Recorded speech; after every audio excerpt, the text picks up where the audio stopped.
Welcome to this presentation on cerebellum lifestyle management. This will be a content-rich presentation, and we'll be going through a lot of different concepts. Many of these concepts I use in my office on my patients on a day-to-day basis, and just want to share these with you. I think that it will enhance what you're doing with your upper cervical work, and let's move right on into it. First thing is postural muscles feed the cerebellum.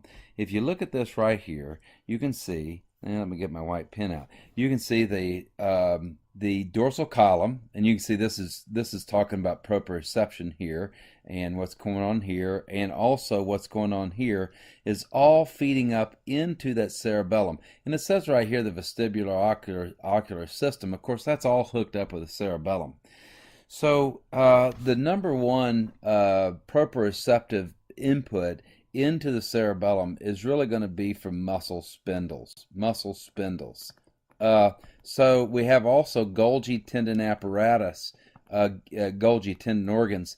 They don't have the same level of activation that the muscle spindles do. And the muscle spindles that are most active really in your body are going to be the postural muscles. Why is that? Because that's what's keeping you upright. And we talked about in previous sessions about how since man is actually bipedal, it has driven advancements in the brain. Now, there's you can have philosophical arguments about chicken or the egg, what produced what made what happen. But the fact is that we are bipedal, and because we are bipedal, we have a unique set of postural muscles, and that unique set of postural muscles is really driving, if you will, from a proprioceptive standpoint, the cerebellum in its development. And then the cerebellum, the brainstem and the cerebellum in its development is what's leading to actual brain development. And as we talked about before, the lateralization of the brain is really where we get the juice from the brain. The lateralization of the brain is where we get our higher cognitive functions, our executive processing, our social awareness, our insular cortex with its ability to have self-awareness, and all of these different things are definitely wrapped up into the fact that postural muscles from bipedalism is driving into that cerebellum, and the cerebellum is driving into the thalamus, driving into the cortex as a whole, and that's caused the development. So I want you to think about this concept right here, that when we do upper cervical work, we talk about above, down, inside, out, and we talk about medicine, we talk about outside in. Well, from a brain development standpoint, let's look at it this way. Let me just erase this real quick. Let's look at it this way and say that here's the brain right here, and here's the nose, the mouth, the brainstem, spinal cord, here's the cerebellum. Okay, as I said, the bipedalism, begins with a baby lifting its head up and doing the different things it does, goes crawling, then walking. All these things are very important to the development of what's going on in the brainstem, cerebellum, and thus the brain. That's the reason why kids really should be walking at 12 months to 13 months. That's the window. If they walk before that or they walk after that, that's actually a sign of brain development issues. So, but anyway, going back on to the point that the bipedalism is really feeding that cerebellum and brainstem, and then the brain is actually developing out of what's going on in the child, is developing what's going on in the brainstem cerebellum. So in a sense, what we're really looking at from a philosophical standpoint is that there's what's called bottom up. There's what's called bottom-up development. Bottom-up development basically means this. Bottom-up development means that the brain develops from the bottom up. And if you will, that's actually inside out, because the brain is developing from inside out. So now, when we do a lot of different, let's say, cognitive therapies, if there's a cognitive therapy would be something like a psychologist, psychiatrist, or digging in and going through these issues and so on and so forth, working through issues with people and so on and so forth. We're not doing that in our clinic. I'm just saying that just for to put a cap around this or put dressing around this to understand it. When they're doing that kind of work, they're really doing what's called a top-down approach. And a top-down approach is really outside in. So our top-down approach is important. Well, sometimes they are helpful because they will help us take stress off of this area. But everything we really try to do in our chiropractic work, all the things that I really try to accomplish in the main is really thinking about what can I do to help this bottom-up approach? What can I do to help the brain stem, cerebellum feed into the brain so the brain can function at its normal basis? Okay, so let's one of the things that we institute with patients is just basic core exercises. We'll have people do things like planks. I'll have them do bridges, just very basics. I do a lot of work with child development. I do a lot of work with things like ADHD, Asperger's, autism, and such. And one of the things that we start out with these kids, because keep in mind that the brain development, if you have a brain development problem, you always have to start from the bottom-up approach, which is inside out. I know we say bottom-up, we don't think of it that way, but think of the terms I'm thinking bottom-up. Development of the brain, we have to start from the bottom up. The reason why they're largely not that successful with ADHD kids and they're not that successful with autistic kids, the reason why is because what the therapies are out there available largely in the main are based on top-down approaches. I'll give you a very good example. Dyslexia. Dyslexia is actually a reading problem, and so when a child has a reading problem, you're going to find that the issue starts in that brainstem cerebellum some way, somehow. And you do your upper cervical adjusting. This can really help these kids out a lot. You might need to do some specific exercises that will actually enhance. And you might need to do a few other things that we're going to be talking about through this presentation that will actually enhance the function of that cerebellum and brainstem so it can do the bottom up development as it should. But the therapy base today is, what do we have kids do if they can't read really well? Well, yeah, that's right. We just have them, we sit them in a room and have them read a lot more. That doesn't really work. And the reason why it doesn't work is because that is a top-down approach or an outside-in approach, and you're not really addressing the fundamental issues. So what do? If somebody has child development or somebody's not child development, we basically are going to start, if we have cerebellar issues, we're going to start with some basics of plank, bridges, exercises. A plank, I want them to be able to do a plank and a bridge, each one of these for at least 1 minute without shaking. We need to do a plank and a bridge to be able to do that without shaking. And as you get it into the adults, I want them to get up to where they can do that for 2 minutes. And when they do that, that's a really good sign that the postural muscles are getting stronger. The next thing we're going to do is balance is the key. So that's the first thing we talked about, postural muscles. And you know what? You guys are going to even have better ideas than I have on stability. I don't have the market corner on that. All I know is that we have to strengthen the core. All right. So, and this is not an outside-in approach. Hey, I'm doing exercise. I'm trying to add to my chiropractic work outside in. That's not what this is. This is about giving juice to that cerebellum so the bottom-up development of the brain can occur properly in the kids, and the bottom-up feeding of the brain can happen properly in the adults. So we also have balance is the key to activating the cerebellum. There's no question. Things like yoga, Pilates, which I think is actually very funny because my wife likes to do Pilates. And a few years back, she was like, hey, why don't you try these Pilates? I was like, it doesn't look like exercise. I like to work out. I run, I lift weights, play racquetball. I do a lot of different things. To me, they're like physical sports.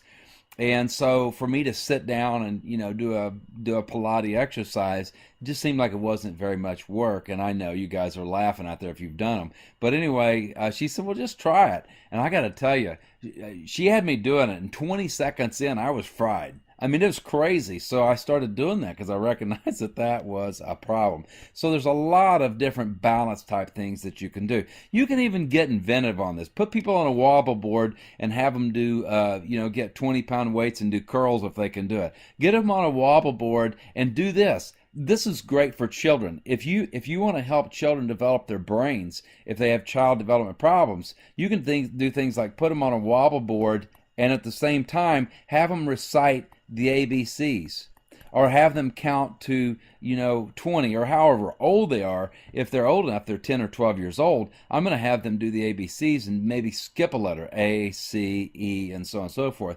But have them do a mental exercise while they're doing balance. That'll really juice up that cerebellum and frontal lobe, do really nicely for you.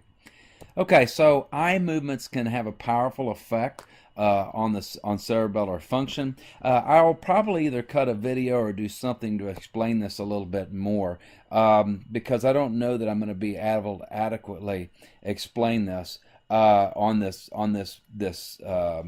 place that we have right here. But let me just open it up and we'll see where we can go. This is the left side of the body, the right side of the body, and here's the head right here. And so here's our cerebellum hanging outside. So we have the let me just change that because I don't really like that the way I did that. Okay, so let's do this. This is the right side and this is the left side. Okay, makes sense, right? Correct? All right, so the right cerebellum is going to push the eyes this way, and it's going to push the eyes this way. So it's going to push the eyes from right to left, and then up to down, right to left. Okay, and the left is going to do the opposite side. One of the things that you can do to help strengthen the cerebellum is basically do this. There's eye movements. One of the things that we'll do is basically just have somebody put both of their thumbs in front of them about 14 to 18 inches in front of their face. I'm going to have them keep their eyes focused on their thumbs while they turn their head to the left, turn their head to the right, turn their head to the left, turn their head to the right.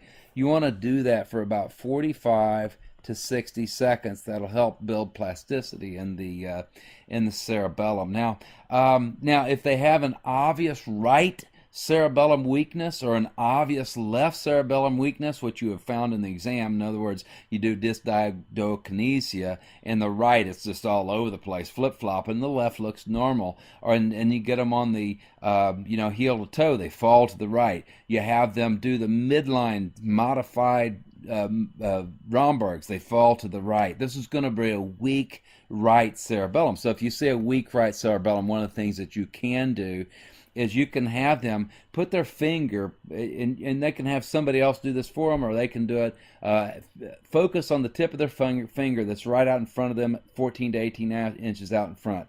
So what they're going to do is they're going to slowly move their index finger from the midline over to the left. So what that's going to do is what they're really doing is they're doing a smooth pursuit. They're going to do a smooth pursuit.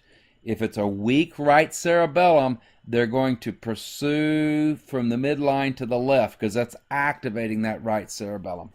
And you can also, and then let me just back up a little bit. You're in midline, you're going to follow that all the way to the end point, then you're going to close your eyes and bring your finger back to the midpoint again, open your eyes, focus on the tip of your finger. Find a very specific spot. Don't just randomly look at the finger, but find a specific spot and just follow that. Take your eyes, and it should take you about anywhere between 4 to 5 seconds to make that pass. And that's a very basic rudimentary cerebellar exercise. I don't have a lot of my patients doing that, but certainly if I've got somebody that's really whacked out on their cerebellum, one side versus the other, much more so, then I might institute that. Okay, all right, so the next thing here is we want to talk about is this is a paper that was written by Dr. Datis Karazian, and it was Bastyr University where he published this. Neuroendocrine Immunology Mechanisms of Subtle Cerebellar Impairment. Well, guess what? Guess what the neuroendocrine immunology immune system, guess what that's all represents? That is what the autonomic nervous system is driving, and that is what's giving balance and homeostasis to your body. So The nervous system, the hormone system, the endocrine system, I should say, and the immune system are the three basic systems in your body that's giving it homeostasis, that's keeping us what D.D. Palmer called tone. It's the autonomic nervous system. We're going to do a whole week on this boot camp about the autonomic nervous system, how to evaluate, and so on and so forth. But I just wanted to say that when we're looking at this right here, that he's really talking about the autonomic nervous system. So things that are going to disturb the function of the cerebellum. Let me just say this. Let me back up. Datis Karazian, without a question, I've learned more from this doctor than any other doctor that I've learned from outside of upper cervical. He doesn't do upper cervical. To my knowledge, he knows very little about the specificity of upper cervical. But this guy does functional neurology, but he also does a lot of he just does a lot of things. But anyway, anytime he has a course somewhere, I generally jump into it. The guy really is sharp, and I really groove into his teaching very well. And if you want to know more about some of the stuff I'm talking about, I'm going to highly recommend him. So, but anyway, back to this right here. What he's talking about are subtle cerebellar impairments. These are not people who have lesions or pathology in the cerebellum. These are people with subtle cerebellar impairments. He does not put up here upper cervical subluxation because he doesn't really know about that, but certainly upper cervical subluxation is in the midst of that. Some of the things that he picks out right here is Hashimoto's, hypothyroid, dysglycemia, just different things right here. I wanted to point out something just as a very basic. I'm going to elaborate on this the next time around. Let me see if I've got a place that I can do this. Let me just zip forward real quick here. I can't do it there. Okay, so I'm not going to be able to do it there. Let me just introduce an idea for you here, and I'm going to elaborate on this in future videos. Okay. All right, so this is what I was looking for. I wanted to get to a blank page. Okay, so here's the brain. Whoops. Let me get back to my white. Here's the brain right here. Okay? Here's the nose, here's the mouth, here's the brainstem, spinal cord, cerebellum. All right, according to what's called the neuron theory, and neuron theory was developed over 100 years ago by some two pretty sharp individuals. And what the neurons theory says is that there's two elements. Actually, there's three elements that the brain needs. And I should say it this way. There's three elements that neurons need to nourish them. Brain cells need to nourish them. And let me just say this. We're doing our upper cervical adjusting. There needs to be substrates. There needs to be things that are available for the neurons to be able to be healthy. Number one is the outlined glucose. Number two, oxygen. And number three, activation. These are the three things, according to the neuron theory, that neurons need. And if they don't have them, they can't function properly. And as I said, I'm going to elaborate on this a little bit more in a video I'm going to cut on things with the frontal lobe and basal ganglia, because it fits a little bit even better. Well, it fits here too, but it fits even better there, I think. So, but anyway, so if somebody if somebody has improper glucose, in other words, it's too high or it's too low, then this can cause problems for the health of the neurons. If somebody has low oxygen, let's say they're anemic, this is going to have a major impact on how healthy the neurons are. And activation, we just talked about that with the core muscles and so on and so forth. That's going to be a problem if somebody's not properly activated. Just think about this. Somebody's active and they're alive. They're engaged in life socially. They're engaged in life with exercise. They're engaged in life mentally, purpose-wise. They're engaged in life. Is this a healthy person versus somebody who sits on the couch and watches TV all day, doesn't do anything, and just lays there? This is going to be a person that's not activated, and that's, as it turns out, it's not just a mental state, but it's actually very unhealthy for the neurons to not have activation. You know what's really good for the neurons? Things like eating different foods, smelling different smells, looking at different colors, looking at art, looking at different things in your life, having variety in your life, doing different things, coming up with, getting out of routines and doing new things is going to be very important to activate the brain. So, but anyway, what he talked about in the cerebellum is issues with glucose, issues with oxygen, and issues with different things can actually cause that cerebellum not to function as properly. Next week, I'm going to cut a video that's going to talk a little bit more about this in specifics to give you some specifics about it.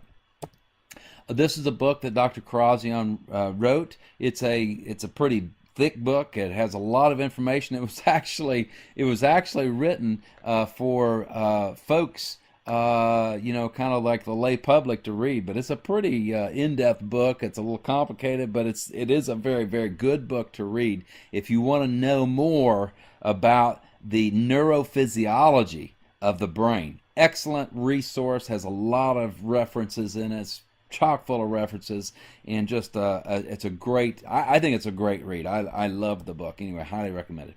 Okay, so ataxia symptoms. Let's talk about, this is what Mayo Clinic, this is what how they define ataxia. Ataxia can develop over time or come on suddenly, a sign of a number of neurological disorders. Ataxia can cause poor coordination, unsteady walk, difficulty with fine motor tasks such as eating, writing, or buttoning a shirt, changes in speech, dysarthria, involuntary back and forth muscle, eye movements, and difficulty swallowing. We've talked about every one of these as being cerebellar issues. The reason why I brought this up as being a definition from the Mayo Clinic website is that ataxia, when they're talking about ataxia in the studies that I'm getting ready to refer to, it's not just somebody that has problems walking. It actually, they might not have that much difficulty walking. It may be some of these other things that are highlighted. So I want you to think about this. Ataxia, just think about anything that's going on with the cerebellum. That's really the point behind this. Clinical note. Early trunk ataxia should always be suspected with individuals who have a wide stance gait. So somebody has a wide stance gait, and I showed you an example of that in the previous modules.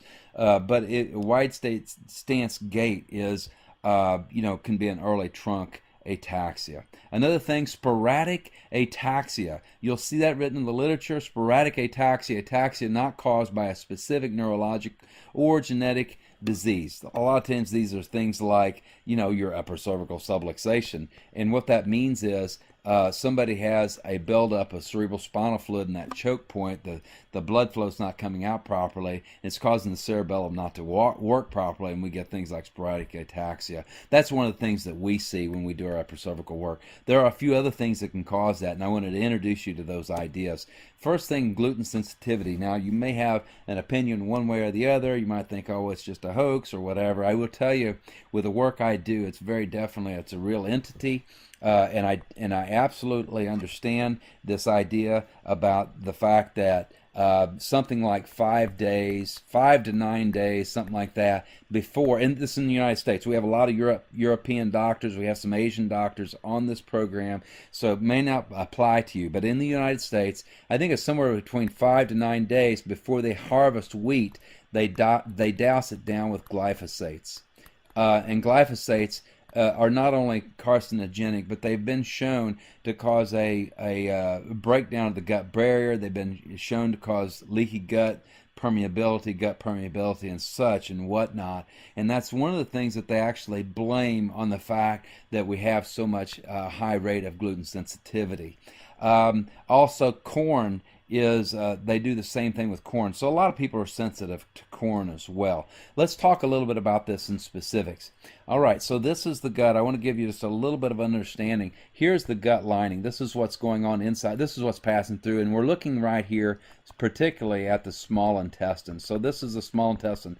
And keep in mind, if I can just go back to this, let me just give you a basic schematic. We've got here's the large intestine here, and here's the stomach, and here's the small intestine. Okay, our stomach, that's where we have hydrochloric acid, and that's where we break foods down. This is actually very important because a protein is made up of what's called, it's a long chain of amino acids. So amino acids can be in all kinds of different structures, and keep in mind, these are all amino acids right here, and when they combine together they make specific proteins. But keep in mind that this is a three-dimensional picture, so when you look at a protein, it has a very unique shape, and based upon its shape, is really going to determine a lot to do with its function. So what happens when you get the hydrochloric acid is going to break down the protein into what are called polypeptides. What is a polypeptide?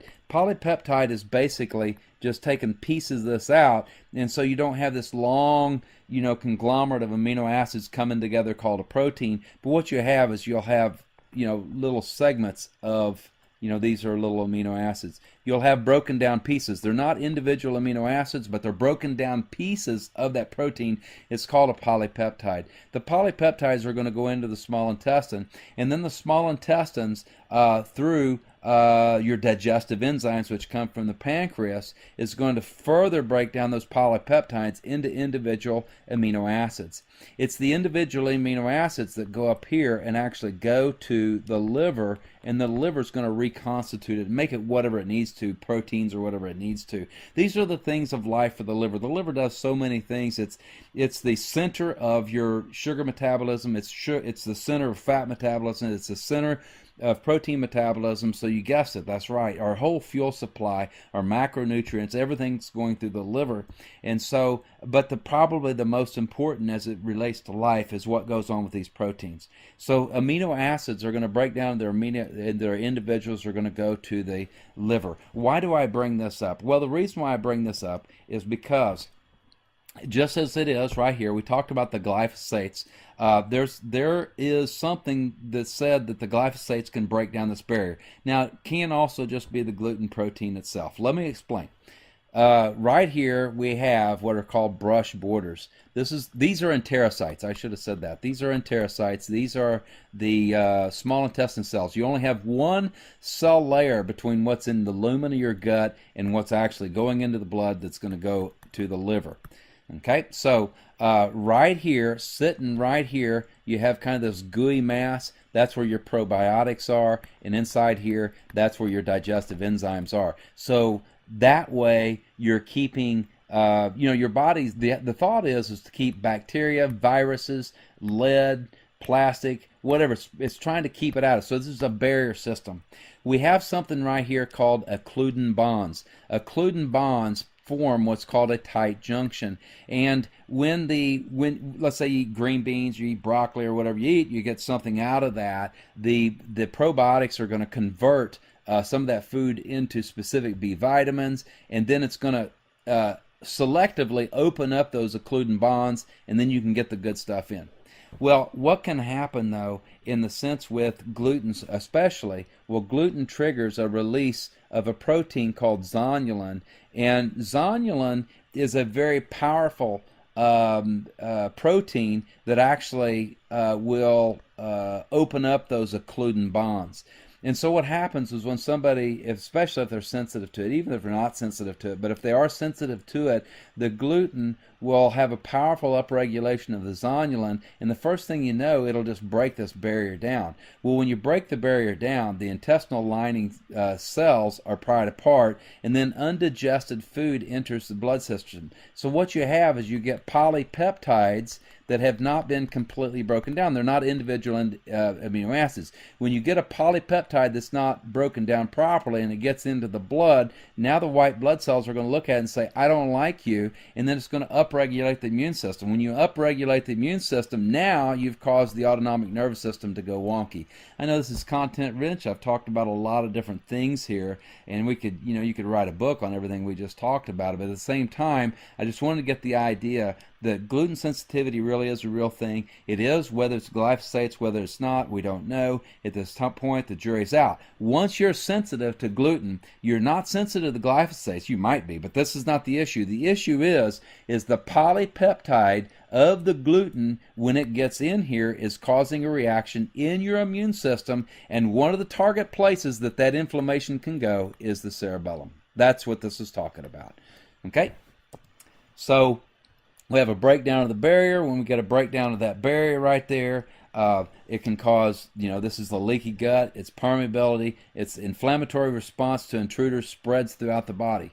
Now, once this barrier is open, now all of a sudden, now you'll eat things like corn. You'll have things like dairy. You'll have things like peanuts. You'll have many different things that for whatever reason, the body, those polypeptides, the white blood cells will start saying, "Oh, we don't like that either." And then all of a sudden, somebody eats corn, they eat dairy, peanuts, or whatever it is for that specific person. When they do that, it's going to cause an upregulation of the immune system. Why am I talking about this? Because this is the bottom-up approach. This is inside-out approach, because when you're eating a food that's causing an inflammatory response, what you're really, really, really doing at the end of the day is you're making that autonomic nervous system go wonky. The autonomic nervous system is regulating your endocrine system, is regulating your immune system and your nerve system, and specifically it can target areas like the cerebellum, and it causes things not to work properly. So what do we do when I have somebody with cerebellum issues? One of the things I'm going to do is get them off gluten.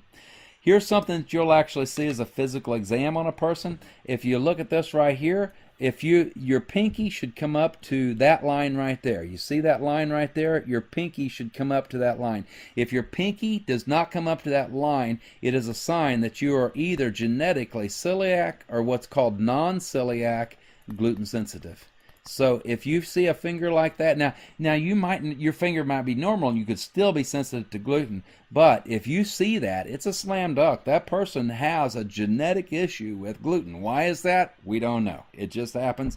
It just is what it is. This is not something, a physical sign that's seen off of a fringe natural website. This is traditional, believe it or not, traditional medical diagnostic workup. When you see that right there, you have somebody has celiac or non-celiac gluten sensitivity. By the way, this person right here was a 14-year-old girl. Lots of behavioral issues, crazy behavioral issues. She didn't want to come in. Her mom had her come in. I did check her. I did adjust her once. And she didn't come back after that because behavior issues. 14. What could mom do with her?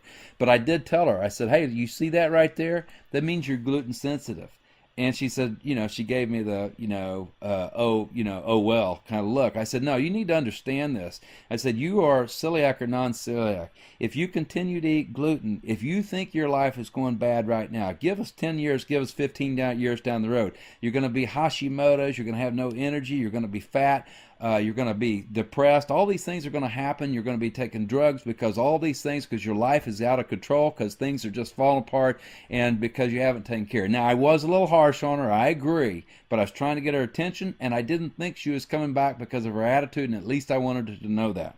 Well, as it turned out, I actually saw her about 1 year after this. She came back in, and absolutely a different child. She was not. I was actually a little hesitant to talk to her because she was a little bitey before. But anyway, completely changed her whole attitude, and she started coming in as a patient after that, and so on and so forth. And I did adjust her once, so who knows? That probably played some role in it for sure. But I really think that also getting her off the gluten took so much stress off her system, and it helped her brain. So, okay, that's just something people, cheaper than heroin. There you go. Okay, so here's some studies that back up what we're talking about. Sporadic cerebellar ataxia. Remember, sporadic cerebellar ataxia, what they call that is, we say, in the medical profession, they say, we don't know what's causing it, so we call it sporadic cerebellar ataxia. So it's associated with gluten sensitivity. There's a study for that. Okay, so MRI of patient with gluten ataxia shows rapid onset of cerebellar atrophy over a period of 15 months before the diagnosis of gluten ataxia. This stuff is real. Okay, so gluten ataxia should be considered. This is, published in the journal called Cerebellum. So should be considered in the differential diagnosis of all patients with idiopathic sporadic ataxia. Early diagnosis and treatment with gluten-free diet can improve ataxia and prevent its progression. It's a big deal. So causes of ataxia can be things like head trauma. Why would head trauma do that? Well, it's the choke point. It's the upper cervical. It's the fact that your head's sitting here like this. There's brain and your brain is sitting on a pogo stick right there. And when you have trauma and that brain's twisting around, it's always going to twist right there, and most generally going to cause problems in that area. So that's gonna lead to the ataxia and so on and so forth. But there's also blood things like strokes and TIAs, cerebral palsy, multiple sclerosis. Somebody has multiple sclerosis, you always want to get them on a gluten-free diet, dairy-free diet. I take them off corn as well. Peripheral neuropathies, all of these You want to, or if just unknown, you want to get these people off. Of course, we're doing upper cervical. I'm not, you know where I'm at here. Okay, so Scandinavian Journal of Gastroenterology, therefore, possible presence of celiac disease needs to be carefully considered in patients with cerebellar ataxia. So there's something that goes on when somebody has celiac. When somebody has celiac, that's one of the target spots that you can actually see a problem. Is that celiac is an autoimmune. It's an autoimmune where your white blood cells are actually attacking the enterocytes. Now they have found that is from gluten sensitivity. That's the main driver of celiac disease. Guess what? If you have an autoimmune case, you've got to get them off gluten because it's the driver of a lot of autoimmunes. Now, keep in mind, it's not the only thing, but definitely it's one of the things you want to look at. You'll be surprised if you're not taking people off gluten right now, especially in the United States. I can't speak to Europe because, it's a different ball game. Maybe it is. I don't know. I don't know. My European doctors will have to tell me about that. I don't know. But I can tell you in the United States that I have my patients. When I have my patients come in, we put them on a gluten, dairy, corn-free diet. That's just the start in the basics. So we get them in. We do our upper cervical care. And by the way, no more gluten, dairy, and corn. We have ways to do that, to educate, to make that work. And by the way, I'm not the one doing all this. I have staff that is doing all this. I concentrate on my work and doing what I do, but I have trained my staff where they can do that in a very good manner. Okay, so there's just a bunch of these studies. You can read through, so I want to get to this. Okay, you remember I talked about polypeptides. This right here is a polypeptide right here. This is an amino acid sequence. You put sequence of amino acids together, that's a polypeptide. So what they found was this. They looked at the polypeptides of gliadin, which is the protein that's actually in the gluten. Okay, so they looked at the polypeptide here, and what they found is if you look at the matches here, this is cerebellum. This is tissue in the cerebellum. If you look at the amino acid sequence, there's a lot of matches, and because there's a lot of matches, here's what will happen. You will have this reaction right here. Go back to my stomach and my small intestine here, and so on and so forth. Somebody reacts right here to gluten, the gliadin protein. That's going to upregulate the white blood cells. Then those white blood cells, in an upregulated state, are going to look for anything that looks like gluten. And guess what? It's called molecular mimicry. What is molecular mimicry? Molecular mimicry is this, is the white blood cells are going to look for anything that has a similar amino acid sequence, and that's what we see right here, and that's the reason why the cerebellum is one of the target areas for that. Okay, so here's just some more studies on neurological complications of celiac, includes ataxia and peripheral neuropathy. Early diagnosis and intervention can prevent development of further neurological and systemic complications. What does this mean to you and me?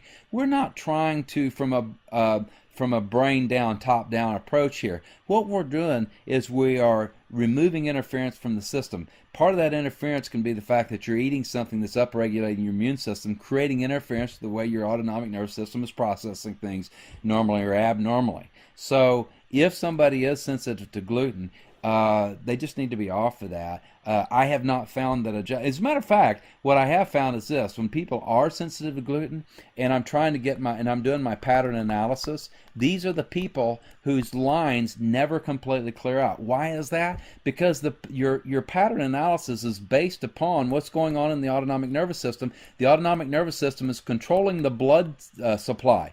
Your blood supply is largely what's giving us our patterns, our temperature differentials. So if you have an autonomic nervous system that's wonky, you get the person adjusted and you've got the head in the right position, but they still have an inflammatory process that's going on from something like this, that's going to cause that stress on the autonomic nervous system, and that person may not be in pattern, but they'll always have noise on their reading. So that's a clue for you there.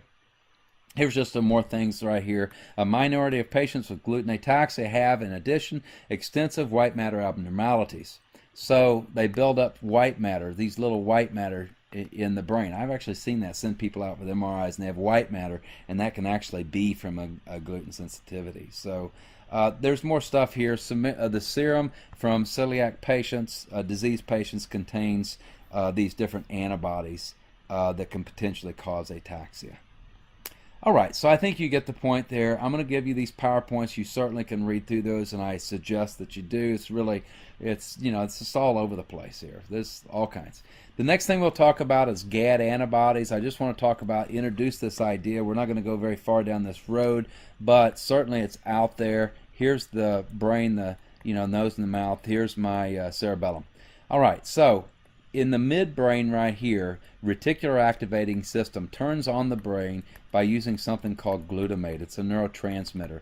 Glutamate is an excitatory neurotransmitter, meaning that it turns on the brain. It's a very interesting thing. It's the economy of nature. It's the economy of innate. It's the economy of how the body was built. But glutamate actually, through an enzyme called GAD, there's an enzyme called GAD that converts glutamate into GABA. Well, as it turns out, GABA is a relax hormone. Not only that, but guess what?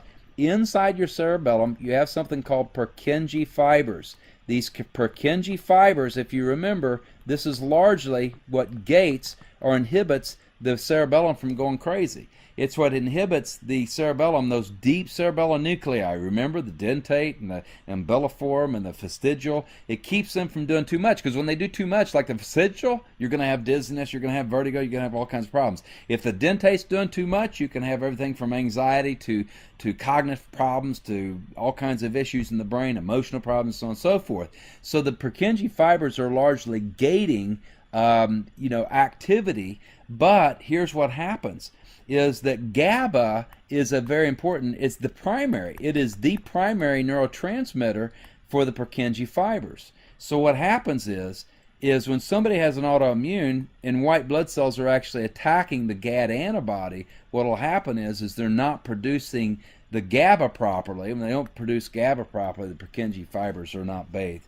I just wanted to introduce that idea. What would you do with a patient like this? Let's say you're not running a lot of extensive testing, you're not doing that, you're just going to do some basics. Basic is this. You're going to do your upper cervical work, get them off of gluten.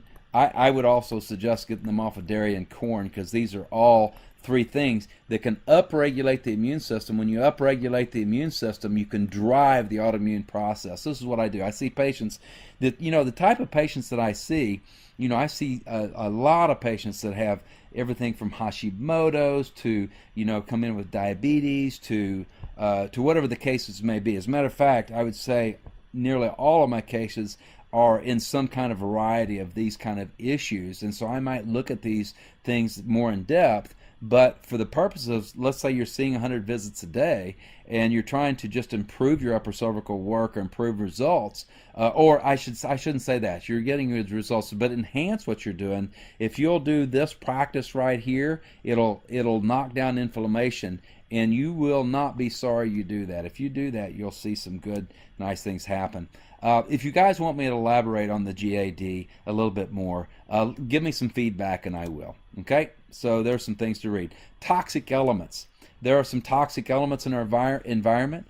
Lead, lead, aluminum, thallium. Manganese is a mineral that people will take nutritionally, but this is actually industrial manganese. This is not the manganese that people take. This is manganese oxide or something like that. Mercury, uranium, chemical weapons. These are all things that can have a deleterious effect on the cerebellum. There's medications, there's different drugs, anticonvulsants, or anti-seizures, anti-neoplastics, or chemotherapies, lithium salts, they do the bipolars, and there's a lot of, you can read the full paper here, it's cited right there, and there's a lot of different medications that will bother the cerebellum. I want to talk just briefly about this. I'm running short on time, but let me just say a couple of brief things about Hashimoto's, and we'll leave it there. Here's the brain, and here's the nose and the mouth. Here's the thyroid. Okay, so right here is the hypothalamus. Right here is the pituitary. The hypothalamus speaks to the pituitary. The pituitary speaks to the thyroid, and by the way, out of the midbrain speaks to the hypothalamus. So the thyroid kicks out thyroid hormone, okay? And thyroid hormone, when it goes, it lands on the DNA. When it lands on the DNA, it's going to drive that cell to build proteins, and one of the things it's going to build are things like mitochondria, so you can convert food into energy. Okay, so there's a lot more to it, but that's a basic. Now what happens in Hashimoto's is this: you have about 100 little follicles inside the thyroid. If I were to pull one of these follicles out, it would look something like this. In order to make thyroid hormone, you have to have iodine go in, and then you have to combine it to the thyroid molecule. When it comes out the other end, it's going to look like a two-ring structure, and if it has 4 iodines coming off of it, then we call it T4. So, but anyway, bottom line, you have an enzyme called thyroid peroxidase, TPO, thyroid peroxidase, that actually helps iodine get into the cell, and it also helps you combine it to that thyroid to make it. For whatever reason, I can't speak about Europe, but in the United States today, the #1 autoimmune disease or disorder disease is Hashimoto's. For whatever reason, keep in mind, gluten is a big one, because gluten looks, amino acid sequence looks a lot like that TPO, so it's another place. But for whatever reason, the white blood cells will turn and begin to attack that TPO, and when they do, it causes all kinds of thyroid issues. If you want to know more about that, this is an excellent book to get right here. I'm sorry, let me go through this right here. This is an excellent book that I'm going to refer you to. It's called Why Do I Still Have Thyroid Symptoms? It's written by Datis Karazian. Very, very highly recommended there. Okay, so just a couple more. This, I already showed you this patient. You remember this guy had a lot of cerebellar, look over here, a lot of cerebellar issues.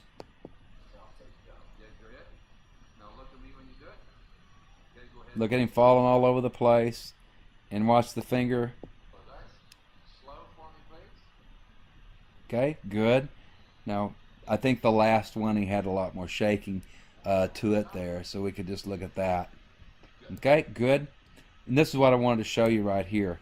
One of the things that you'll see is when somebody has cerebellar issues, you want to look at the thyroid, because the thyroid and cerebellar, for whatever reason, the tissues are very similar, and they will, people have problems with thyroid, a lot of times they'll have problems with the cerebellum and vice versa. One of the telltale signs is you'll look at this eyebrow right here, and if you take the corner of the eye, if they're missing their eyebrow from here out, or if it's diminished a lot, this is going to be a low thyroid that's doing it. Doesn't mean it's Hashimoto's, but it could be.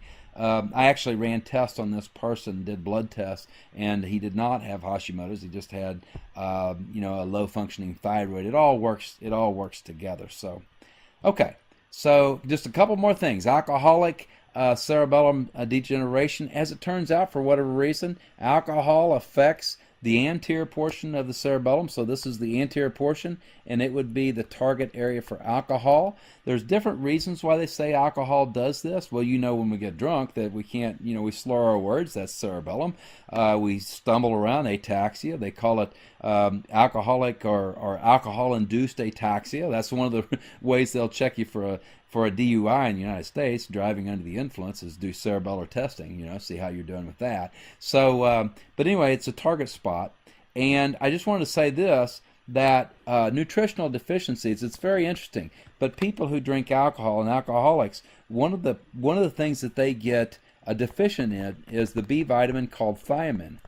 And thiamine is food for the cerebellum. Why? I don't know, but the cerebellum needs thiamine to be able to work properly. And there's a theory that goes on that when people drink alcohol over a long period of time, that it drops their thiamine stores, because you can't absorb it as well when you have alcohol, or you're not absorbing it at all. And so the cerebellum degenerates because of lack of thiamine. That's the thought that's out there in some places.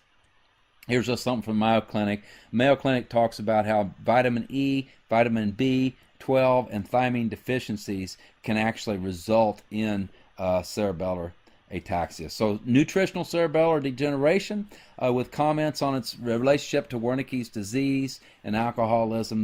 This is a paper that you can read if you want more information on that. Okay, so this has been the presentation on lifestyle management. You know, the way I do it in my clinic, I do a lot of these things, but keep in mind, I see about, my clinic looks radically different than it did 20 years ago. 20 years ago, I'd see 120 patients a day, and I did upper cervical. That's all I did. Now, a busy day is 20 to 25 patients.